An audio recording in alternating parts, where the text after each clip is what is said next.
بسم اللہ الرحمن الرحیم۔ ناظرین و سامعین، یہ قانون قدرت ہے کہ جو بھی اس دنیا میں آتا ہے اسے ایک نہ ایک دن واپس جانا پڑتا ہے۔ نبی کریم صلی اللہ علیہ وآلہ وسلم نے فرمایا ہے کہ جب انسان کے مرنے کا وقت قریب ہوتا ہے تو اللہ اس کے پاس 5 فرشتے بھیجتا ہے۔ پہلا فرشتہ اس کے پاس اس وقت آتا ہے جب اس کی روح حلق تک آ جاتی ہے۔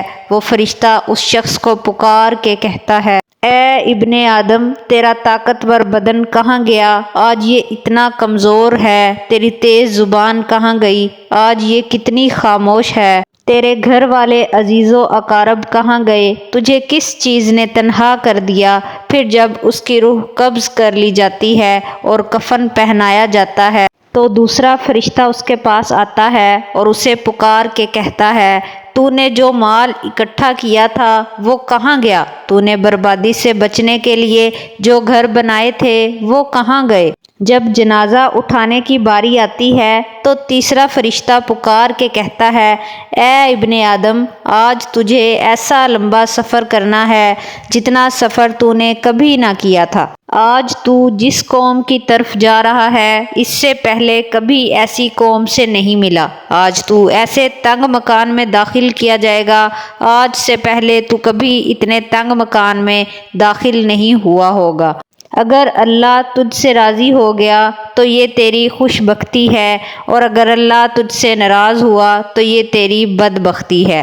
پھر قبر میں اترنے کے بعد چوتھا فرشتہ اس کے پاس آئے گا اور کہے گا، اے ابن آدم، کل تک تو زمین کے اوپر چلتا تھا، آج زمین کے اندر لیٹا ہوا ہے۔ کل تک تو اس کی پیٹھ پر ہنستا تھا، آج اس کے اندر رو رہا ہے۔ کل تک اس پہ تو گناہ کرتا تھا، آج تو اس کے اندر شرمندہ ہے۔ جب تمام لوگ اس کو چھوڑ کے چلے جاتے ہیں تو 5واں فرشتہ اس کے پاس آتا ہے اور کہتا ہے، اے ابن آدم، وہ تجھے تنہا چھوڑ کے چلے گئے، اگر پاس بھی رکتے تو تجھے کوئی فائدہ نہیں پہنچا سکتے تھے۔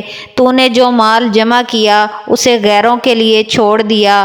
ناظرین و سامعین، زندگی بہت مختصر ہے، ہمیں ہمیشہ رہنے والی زندگی کی تیاری کر لینی چاہیے۔ اللہ سے دعا ہے کہ ہمیں ہمیشہ رہنے والی زندگی کی تیاری کرنے کی توفیق عطا فرمائے، آمین۔ ناظرین و سامعین، ویڈیو اچھی لگے تو ویڈیو کو لائک اور شیئر کر دیجیے گا، چینل کو سبسکرائب کر دیجیے گا۔ ملتے ہیں اگلی ویڈیو میں، اللہ حافظ۔